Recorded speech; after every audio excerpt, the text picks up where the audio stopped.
Primero retomaremos una introducción, después hablaremos sobre el proceso y en resultados y discusiones se hablarán acerca de pues la generación de residuos, de contaminantes y sustancias químicas nocivas para el medio ambiente.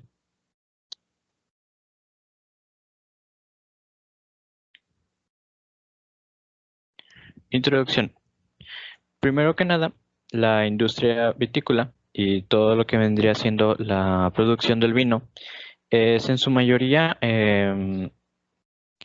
resulta en una generación de residuos orgánicos y pues que resultan altamente contaminantes para el medio ambiente, debido a que, por ejemplo, en el caso de las aguas generadas por dicho proceso, pues en su mayoría tienen un elevado contenido de materia orgánica y pues por ende un muy ácido pH, lo que afecta considerablemente a la calidad del suelo y pues a todas sus propiedades. Es por ello que aunque esta industria no sea la más contaminante de este sector o de incluso otros tipos de sectores, pues se obliga a que estos tengan conciencia acerca de los desechos generados antes de liberarlos ya sea al suelo o al agua, a mejorar el tratamiento que se le aplica a este tipo de contaminantes y pues a reducir ya sea con otro tipo de sistemas de cultivo y con la reducción de la cantidad de compuestos químicos para así disminuir lo que vendría siendo el impacto ambiental generado.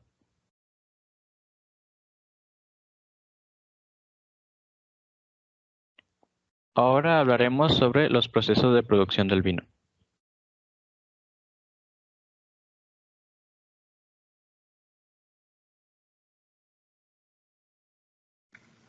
Un poco antes de la recepción de uvas, me gustaría hablar algo del proceso de la vid como tal, ya que la vid es una especie que se acomoda a gran diversidad de suelos. Sin embargo, debe elegirse de preferencia terrenos sueltos, profundos, desarrollándose exitosamente en suelos franco-arcillosos, con presencia de materia orgánica, suficientemente dotados. Y como había mencionado mi compañero, el pH indica la reacción del terreno y es de fundamental importancia para la elección del portainjerto, adaptándose con éxito en escalas de 5.6 a 7.7 para asegurar un buen sistema radicular. La capacidad de intercambio catiónico crece con el contenido de arcilla y de materia orgánica. Suelos con alta conductibilidad eléctrica mayores de 4 estándares o aquellos que tienen un alto porcentaje de sodios camovibles no aparentes para el normal desarrollo del cultivo, entre otras cuestiones del suelo y del agua. Pues bien, en la recepción de la uva, pues sabemos que está involucrado el transporte a la bodega, que es una operación muy importante en la vinificación, ya que va a determinar la futura calidad del vino. Se debe evitar el aplastamiento excesivo el aplastamiento excesivo de la uva y su suciedad durante el transporte. Para ello se exigen normalmente tres cuestiones, tres reglas, que son los recipientes de vendimia y el transporte de escasa profundidad, el limitar el número de transvases al mínimo estricto y condiciones de gran limpieza en los recipientes. El mejor sistema en el transporte son las cajas de plástico, normalmente de 15 a 20 kilogramos, las mismas en las que se realiza la vendimia, y las cajas son apilables, por lo que pueden cargarse y transportarse en un medio de transporte, dígase en un remolque, fácilmente.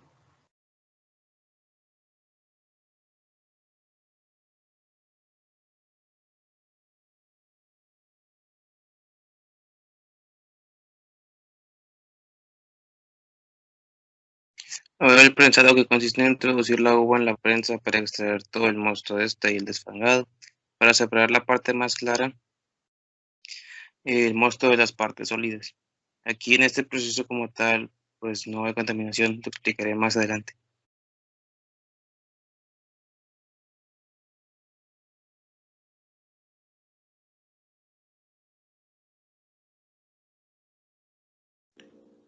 La fermentación alcohólica es el proceso en el que los azúcares presentes en el vino se transforman en alcohol.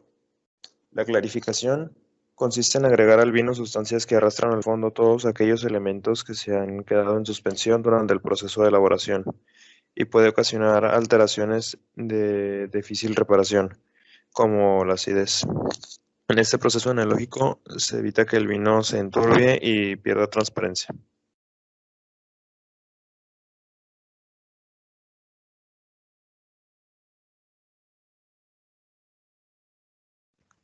Filtración y estabilización.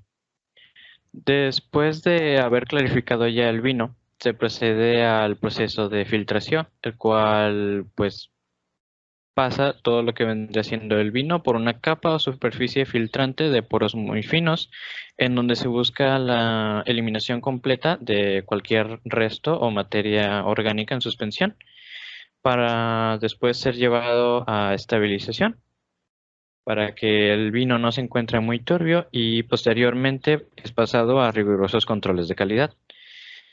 Finalmente, todos estos procesos concluyen en el embotellado, en el cual es un proceso en el que, pues bueno, el vino se deja conservándose y evolucionando debido a la atmósfera reductora que se encuentra al momento de sellar la botella. Y pues lo que aquí se realiza es que, pues bueno, se mantiene en algún estante en el almacén, se guarda, se conserva y finalmente después ya es sacado al mercado.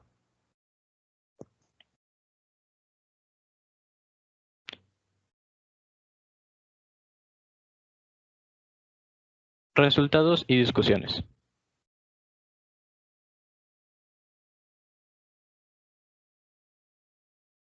Primero que nada, la aplicación de los fertilizantes fosfatados genera varias reacciones químicas en el suelo, las cuales dependerán, pues, en primer lugar de las características físicas y químicas del suelo y en segundo de las características químicas de los fertilizantes fosfatados. Como se aprecia en la primera reacción, cuando se aplican fertilizantes fosfatados solubles, es decir, que tienen una liberación instantánea de fosfatos, este rápidamente se disuelve al estar en contacto con suelos húmedos y pasa desde la solución del suelo a formar parte de la fracción de fosfato lábil. Posteriormente continúan reacciones de precipitación y absorción con los óxidos de hierro y aluminio, formando con el tiempo compuestos menos solubles y de menor disponibilidad para las plantas. Sin embargo, a través del proceso de químicos y biológicos, tanto del suelo como de la planta, se transforma en P disponible para ser absorbido por las plantas.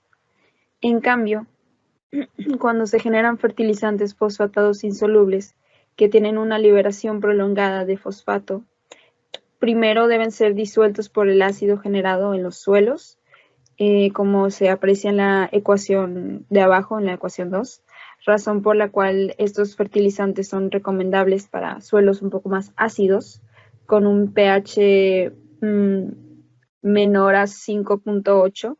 Una vez que el fertilizante fosfatado insoluble es disuelto en el suelo ácido, pues continúan las mismas reacciones de precipitación y absorción mencionadas para los fertilizantes fosfatados solubles. Aunque, como habíamos mencionado antes, la tendencia de suelos ligeramente básicos con un pH de 6.5-7.5 es un rango promedio para el cultivo de la vid, pues este depende mucho del lugar o región en donde vaya a ser el cultivado, llegando así a un pH de hasta 4.5, catalogado como un rango normal.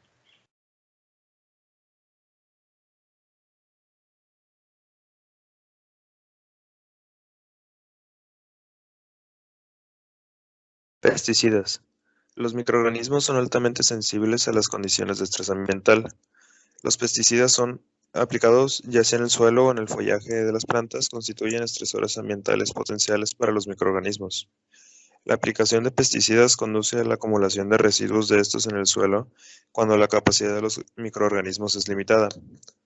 Los pesticidas imponen un efecto negativo en las comunidades microbianas, ya que conducen a la proliferación de microorganismos que tienen enzimas catabólicas utilizadas para la biodegradación acelerada, lo cual pone en peligro tanto la efectividad del pesticida como la flora del suelo. Los pesticidas más comunes en el cultivo de la vid son iprodione, benomil, carbendazim y fenarimol. Por mencionar el efecto, por ejemplo, del iprodione, tiene la solubilidad relativamente alta, por lo cual se lixivia con facilidad y llega al agua subterránea. Este se aplica mediante el rocío, por lo cual también se facilita que llegue a los cuerpos de agua superficiales. Sí.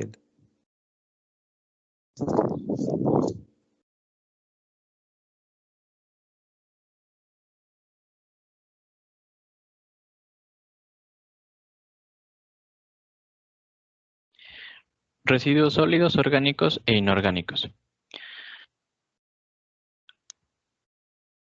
Como anteriormente, pues habíamos dicho, el proceso genera cierto impacto ambiental debido a que, pues bueno, en ciertos procesos de la producción del vino se llegan a generar pues ciertos tipos de efluentes, sean de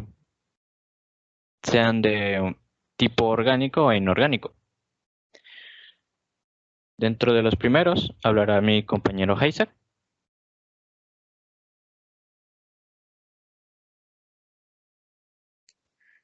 Los residuos de tipo orgánico. La contaminación del suelo es principalmente orgánica, a consecuencia de las grandes cantidades de restos vegetales, por ejemplo, raspones, pilas, pepitas, lías y fangos,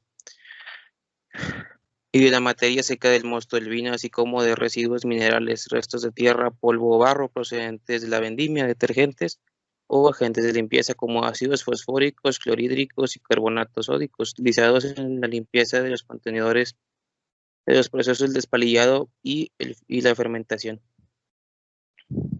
Desinfectantes como cloro y sus compuestos, grasas y aceites proceden de la máquina, y residuos de productos fitosanitarios encontrados en la uva, muchas veces por una inadecuada utilización de los plaguicidas.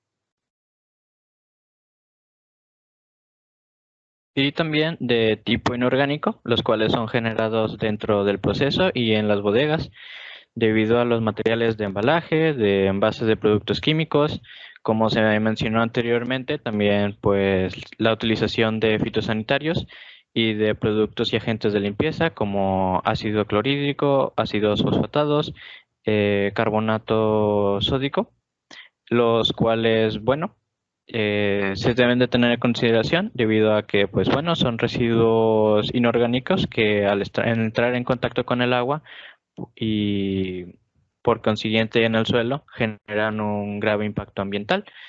Y es por ello que, bueno, consideramos a estos como otro tipo de otro tipo de contaminante importante y de los cuales otra vez de nueva cuenta mi compañero Isaac hablará sobre ellos.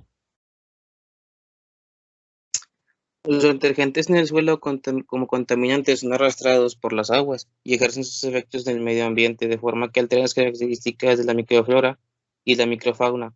El agua que los arrastra modifica las infiltraciones y modifica las características físicas del suelo, la porosidad de este y provocan formaciones de espumas en charcos y arroyos. Modifican las características de estas, además de las aguas y los pozos.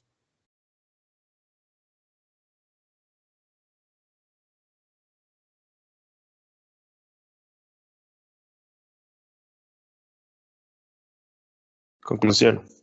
La producción del vino genera una serie de contaminantes que tienen repercusiones en el ambiente, aunque en su mayoría de carácter orgánico, de los cuales gran parte se utiliza en otros procesos y su impacto no es muy significativo. Hay algunos procesos que generan más daño, como es el caso de los fertilizantes y pesticidas.